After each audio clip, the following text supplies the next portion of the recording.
youth in the house. Oh yeah, everybody go line up. Everybody go line up. On a straight line. On a straight line. On a straight line. Everybody go line up. Hey. Everybody go line up. When the Jesus, when the one back. Somebody bell. Oh yeah, so we bell. Jesus. Oh yeah, pariwo sókè sọ́dọ̀.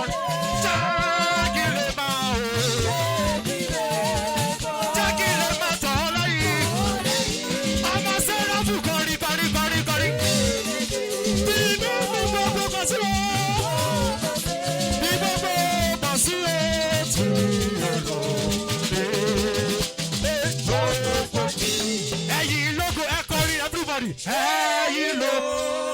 Let the heaven recognize your voice. Ẹ fọpẹ́ fún Ọlọ́run ọba wa. Bàbá lókè. Táwọ́ sílẹ̀ pé o. Táwọ́ sílẹ̀ jẹ́. Sẹ́ráfù. Níkẹyìn.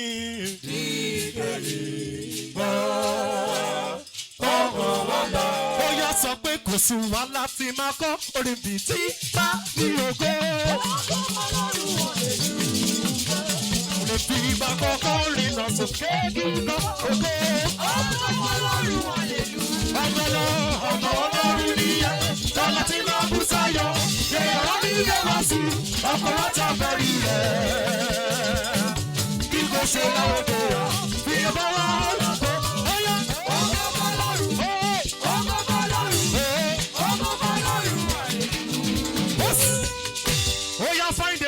Find a partner.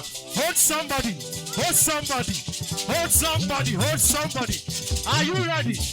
Are you ready? Oh yeah, come and see what the Lord has done for me. We are taking about our sorrows and our young. Hallelujah, say. I got my hallelujah. Hey, yeah. I got my hallelujah. Hey, because of Jesus, I'm doing my sacrifice.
Before we go, ọwọ́ ọ̀tún Olúwa la gbéga, ọwọ́ ọ̀tún Olúwa ń ṣàgbára, bí ọwọ́ ọ̀tún rẹ̀ sókè, tó ti gbé sókè, ó yá sọ pé ọwọ́ Olúwa tó ń ṣiṣẹ́ agbára, sọ̀rọ̀ sókè náà, ìyanu lọ́rọ̀ rẹ̀, ó ní ààrẹ Ìbàdàn, orísun rẹ̀, orísun tí kì í bẹ̀.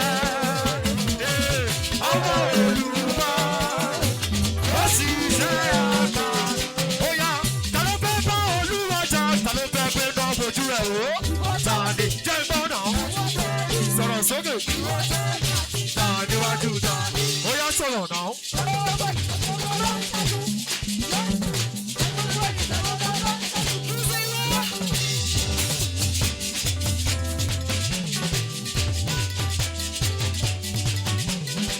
Alágbára lọ lọ́rùn ló sọ pé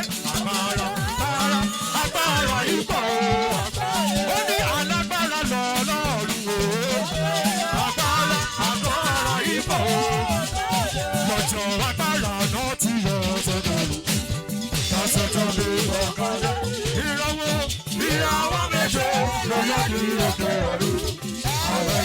wọ́n ké aláyé wọ́n ké lónìí wọ́n pariwo wípé òun ni oore ìràwọ̀ méje ètò lóyè ni wọ́n ké àrùn ọ̀rọ̀ ẹ̀yẹ wọ́n ké.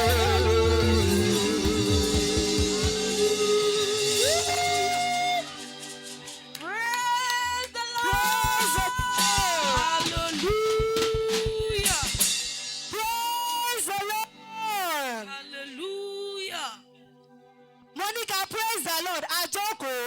Hallelujah. Praise the Lord. Hallelujah. Let's be seated. Edeki Ajoko. So I want to welcome us all on behalf of our president. Mo fẹ́ ka welcome speech president wa fún wa. Oh, we want travel. Oh, máa padà wá. I like to start this welcome address by recognizing the presence of the Most High. God, the King of glory himself, Jehovah Shammah, Jehovah Nissi, the I am that I am, the Elohim of Israel. He is always there for us. Like the psalmist testified in Psalm 33:20. That he has been our help and our shield. May his name be praised forever. Amen. I also want to appreciate everyone cited here today. All invited guests who honored our invitation in spite of their tight schedules. Kindly consider yourself blessed for being part of today's convention. For being part of today's My Glory, My Strength 6.0. Ẹ jẹ́ kí a kà wá kún pé a kú oríire. Oríire la ṣe. It is not a coincidence pé a kò wà níbí lónìí. It is Ọlọ́run ló plan ẹ̀. Ó rí other people níta òkú tó pe àwa. So ẹ jẹ́ kí a kíra wá pé mo kú oríire lẹ́ẹ̀kan sí. I also want to appreciate our Papa in the Lord. The shepherd in charge, Reverend Pastor Arogundade JP. Baba Tiwa. For your fatherly love, more grace, sir. Most importantly, I want to appreciate my responsible, articulate, unshakable, fire-branded youth of this parish. Yeah, I took up. It is said that a tree cannot make a forest. Confirm me. I'm a living witness to the potency of this maxim. Confirm. May the Lord continue to move you from glory to glory in Jesus' name. Lastly, to all the members of ECCA Okoko Parish, confirm. We say God bless you. Amen. See you all in My Glory, My Strength 7.0.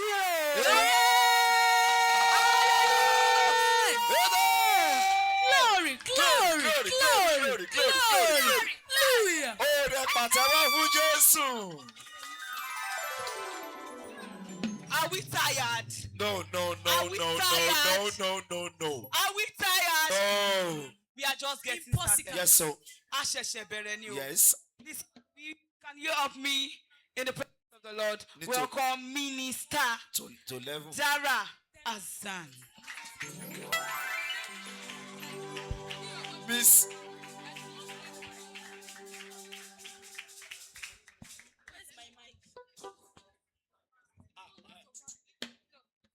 Miss.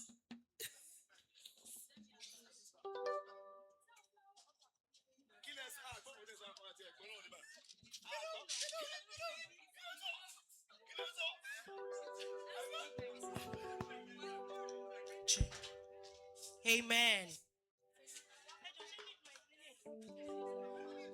Hallelujah.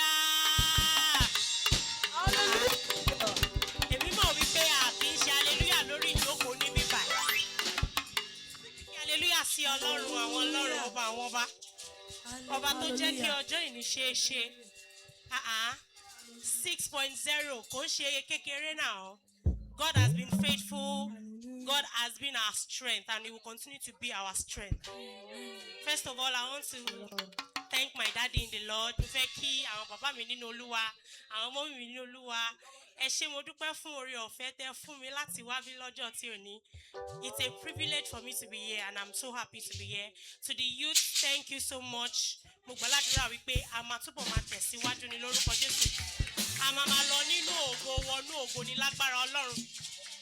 Bíbélì sọ wípé inú mi dùn nígbà tí wọ́n sọ wípé kí a lọ sílé Olúwa. I want us to know that we are not here to see anybody. We are here to meet God. We are here to meet God because we know only He can do it. Ọlọ́run nìkan ló lè gbọ́ àdúrà wa. Òun nìkan ló lè fún wa ní okun àti agbára tí a nílò láti jà ní ayé wa yìí. Wọ́n máa sọ pé lazy Nigerian youth. We are not lazy. Because I like the energy here today. And I pray that God will continue to strengthen us in Jesus' name.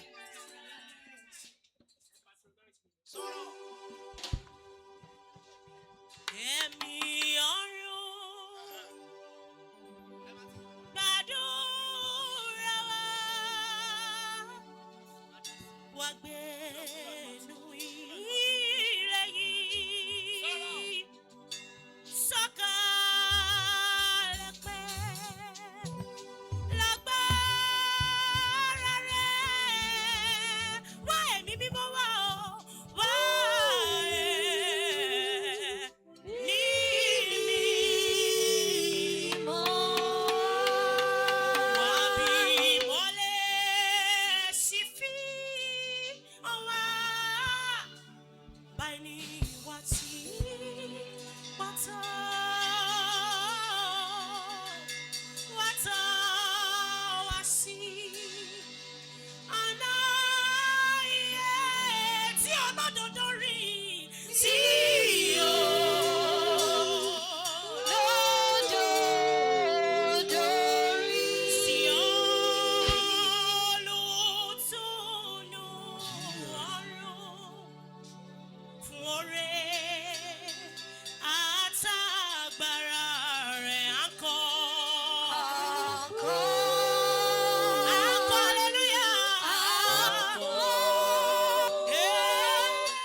What?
ṣe ọ̀ṣọ́. Ìwọ ló mọ bí ẹja gbàdọ́dọ̀. Má jẹ́ mú tó bóyá dá ọkùn ìjọrin àtẹ̀káyé.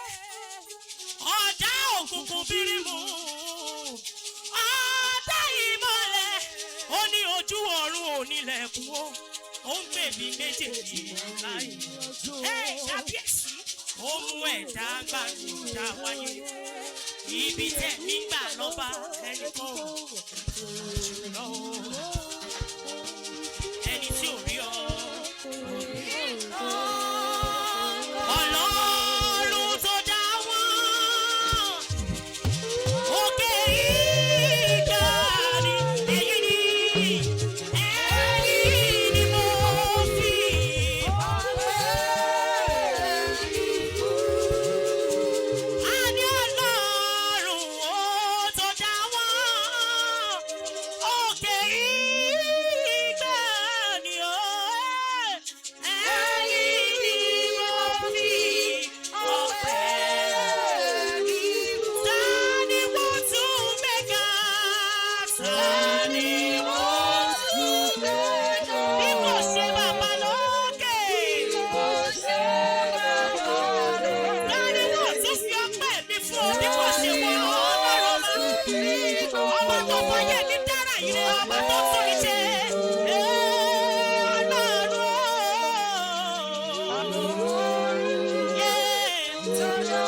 Tó dá wọn.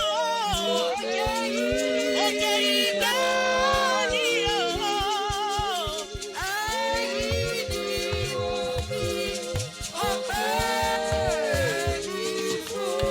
Only there is nothing you cannot do. There's no mountain you cannot move. If you have said it, surely you will do it. You have a track record of keeping your word. You're not about to stop doing it now. Ọlọ́run àgbáyé o. There is nothing you cannot do. Kò sí bí àìsàn náà bá ṣe le tó, ìwòsàn á dé o lẹ́sẹ̀kẹsẹ̀ o. Ìwọ lọba tó lànà níbi tí ò ti sí ọ̀nà. There is nothing you cannot do. Bó tilẹ̀ wù kí ogun náà le tó, ó máa wó lulẹ̀ níṣẹ́. If you have said it, then you will do it. You have a track record of keeping your word. I say you're not about to stop doing it now. Ọlọ́run àgbáyé. Ọlọ́run àgbáyé o. A ní ṣe bí wọ́n ló fojú ọ̀run ṣaṣọ. A ní ṣe bí wọ́n ló sojú ọ̀run. Ọlọ́run àgbáyé.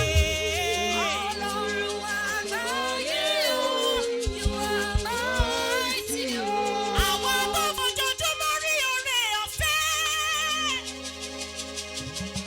Àwọn tó fi gbà gbogbo rí àánú gbà ó.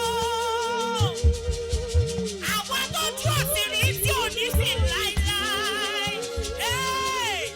Àwọn tó pẹ́ tó sí ọmọ. Ẹ jẹ́ ká personalize it. Èmi tó fojoojúmọ́ rí oore ọ̀fẹ́ gbà. Èmi tó fìgbà gbogbo rí àánú gbà ó. Èmi tọ́jú àṣírí, tọ́jú oníṣì láéláé. Èmi tọ́pẹ́ tó sí gbogbo. Ó ní mo wá dúpẹ́ oore àtọdúnmọ́dún. Mo wá dúpẹ́ oore àtọṣùmọ́ṣù. Èmi wá dúpẹ́ oore ìgbà gbogbo. Èmi náà rẹ̀. Ó ní èmi erùpẹ̀ lásán lásán tó ṣe lẹ́nìyàn. Èmi erùpẹ̀ lásán tó ṣe lógo. Èmi ò máa jọra mi lójú, mo wá fọpẹ́ fún ọ. Èmi náà rẹ̀. Sọ pé mo wo bí tí mo ti bẹ̀rẹ̀.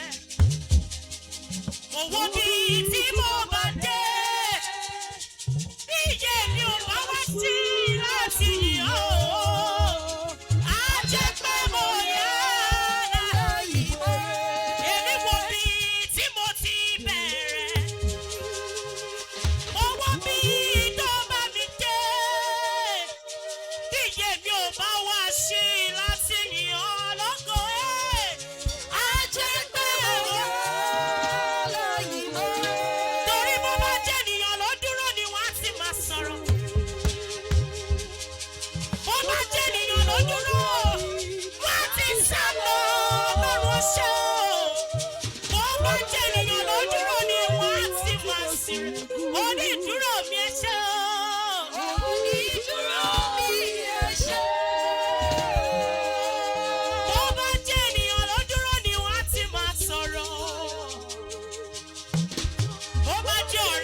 Ibi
calling again without the beats.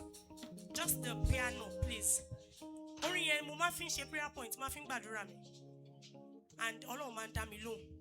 So I want us also to sing that song wholeheartedly and talk to God. Ká sọ fún Ọlọ́run ní ohun tí a fẹ́.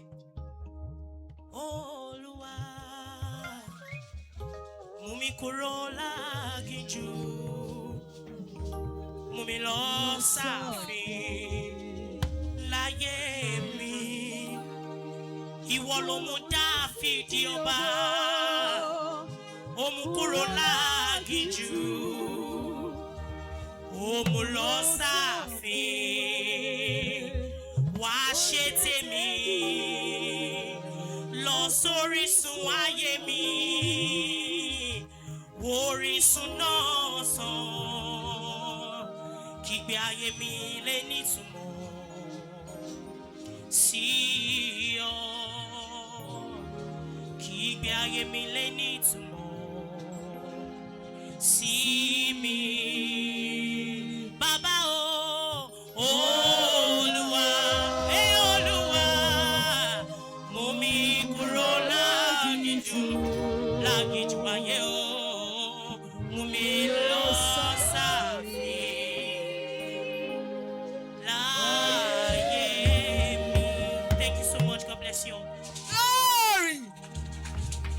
Let's clap for Jesus. Ẹ jẹ́ àpàtẹ́wọ́ fún Jésù. Glory, glory, glory.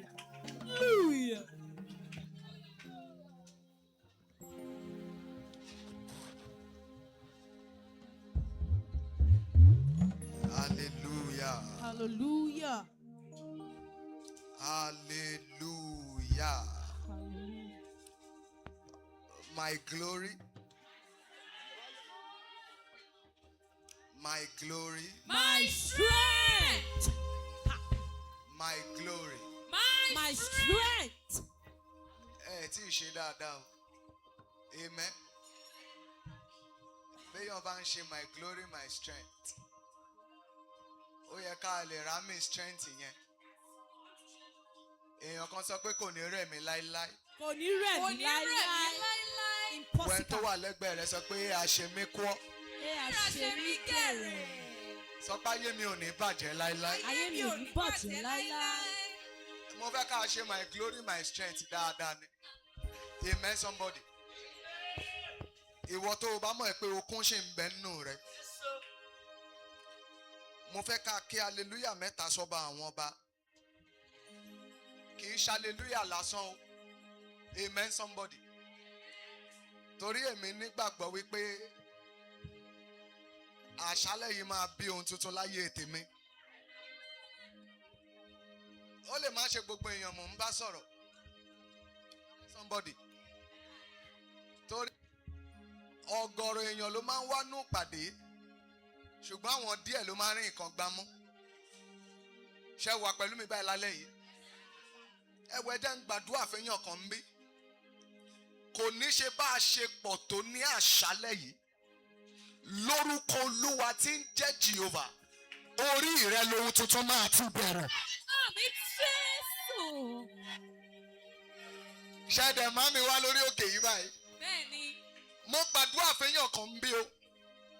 Ẹ gbọ́ ohùn Olúwa tí mo gbọ́ létí mi dáadáa ni. Gbogbo bí táyé rẹ ti ń sun kíkorò. Ara ohun tọ́lọ́run lòun fẹ́ fi bẹ̀rẹ̀ ohun tuntun.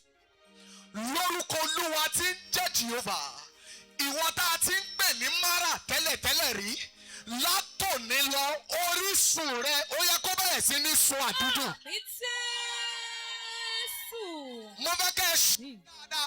Orísun rẹ kó bẹ̀rẹ̀ sí ní sun dídùn. Àmì Jésù. Ìwọ tó orísun rẹ sun kíkorò tẹ́lẹ̀tẹ́lẹ̀ rí.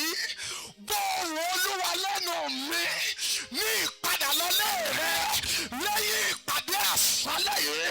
Ó yẹ òtútù kó ṣẹlẹ̀. Àmì Jésù. Mo fẹ́ ká pariwo hallelujah mẹ́ta. Ẹ ṣeun ẹ̀mí mímọ́. Glory to God. A fẹ́ pariwo hallelujah my strength. Ẹ máa bá ran máìkì lọ́wọ́. It's looking like it's failing and coming. Glory to God. ẹ ṣeun ẹ ṣe sá ẹ kò bá mi regulate ẹ. Thank you, Father.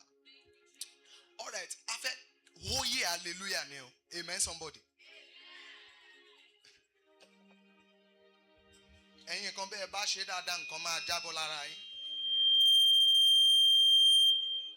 Amen somebody. Mi ò fẹ́ fẹ́ràn bẹ̀rẹ̀ ni o, ṣùgbọ́n ẹ ṣe. Ṣé ẹ rántí ohun tí ìyá Jésù wá bá wọn ọmọ ẹ̀yìn rẹ̀ sọ? Ó ní ohunkóhun tó bá ti ní kẹ́ ẹ ṣe kí ni o? Ẹ ṣeun ẹ̀mí mímọ́. Èèyàn kan sọ pé àṣálẹ̀ yìí àṣálẹ̀ tèmi ni o. Sọ pé mi ò ní padà wá lọ́la kí n torí tèmi mú. Mi ò ní padà wá lọ́la kí n torí tèmi ṣe. Ẹ wo mo fẹ́ kẹ́ ẹ máa hóyè. Ìhóyè hallelujah ni. Amen. Ẹ máa hó. Jẹ́ kí gbogbo ohun tó ń bẹ nínú rẹ ṣiṣẹ́. Ọwọ́ rẹ kó ṣiṣẹ́. Ara rẹ kó ṣiṣẹ́. Akọrin kan lẹ́ẹ̀kan pé give me chance. O lè fúnra rẹ láyé o. O bọ́ rẹ̀ wá, o bá yàn wá. Ṣé ti ṣe tán? Ibi tẹ́ dó sí ẹ fúnra yín láyé. Give yourself space. Ẹ ṣeun ẹ̀mí àwọn wòlíì. Ẹ ṣeun ẹ̀mí inú àwọn wòlíì. Irabu kumunja wasurabili warabambu alofiriba amonta wajiribu alawa. Ẹ̀yin oníṣẹ́ àkókò yìí. Iribu amonsiwa waruba kibarabili munsiru wajinda wasabilika amonta wajanda wariu amonsawatiri. Irewole biri munsiuja amonta wa siriba bakwa tumbalija amonsaruba amonsa. Ẹ wo bí mo ṣe ń sọ lọ́wọ́ mo rí àwọn òjìji tó ń jáde. Binusurubili watundawa sarabili amonsaruba kija waro fanda samba uta amola. Ọlọ́run sọ fún mi dáadáa pé àwa tó jìjì ń bá wa rìn tá a mọ̀. Mi ò ṣe lè ṣàmì lórí òkè yìí. Ìwọ tó ṣàmì ńlá. Àmì mẹ́tàdà lẹ́nu ẹ̀. Ó yẹ kó bá ìrọ́jọ́. Àmín, àmín, àmín lórúkọ Jésù.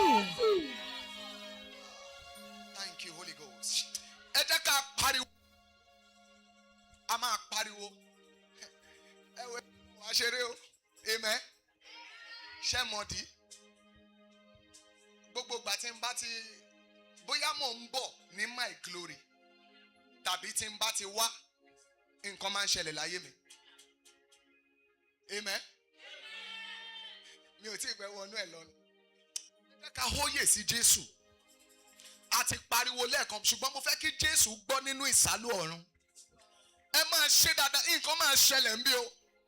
Èmi nígbàgbọ́ wípé ibi báyìí nǹkan gbọ́dọ̀ ṣẹlẹ̀. Fúnra láyè, fúnra láyè. O máa hóyè hallelujah my glory my strength. Látẹ̀yìn síwájú. Let somebody shout hallelujah.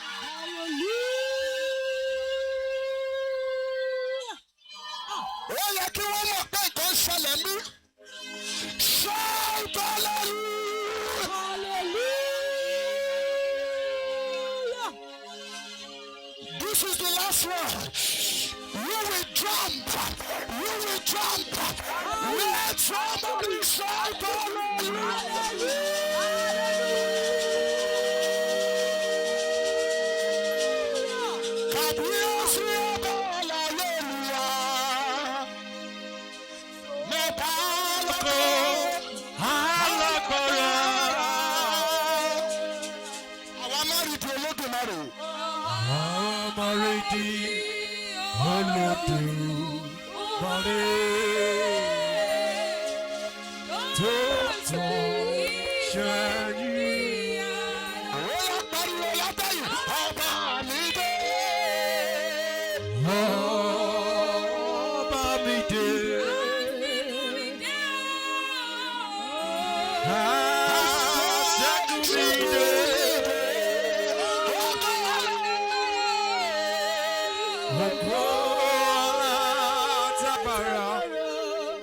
pa kọ́dàgùtàn tó gùn wá. Ìtìjú lọ́dọ̀ bọ̀ àwọn ìkà tó kọ́ olùwọ́wọ́ ọmọdé. Rìkíṣí ìkọ̀kọ̀ ọ̀tá tí sọ. Ojú ìbò. Olùbọ́lá Túndé. Ó yá pariwo àmì dé.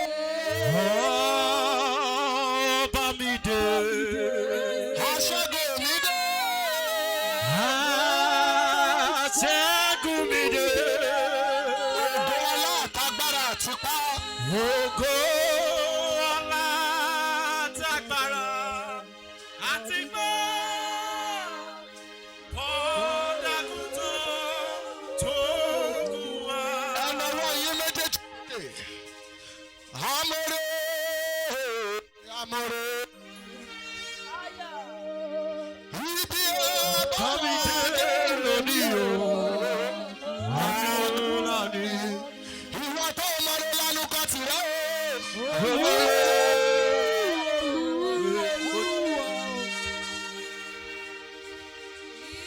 Ibi ọba mi dé lónìí o. Àdúrà ni. Olúwa o.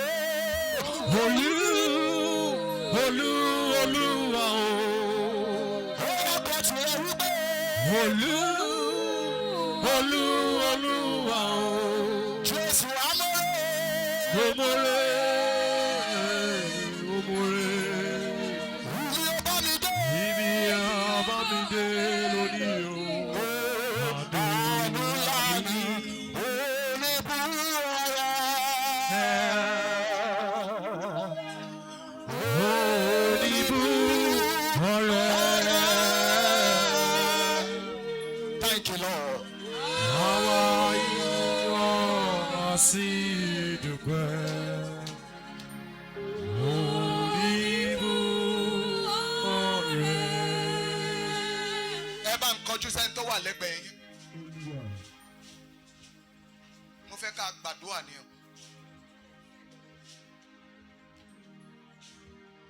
Tẹ́ ẹ bá lè dìímú ẹ dìímú.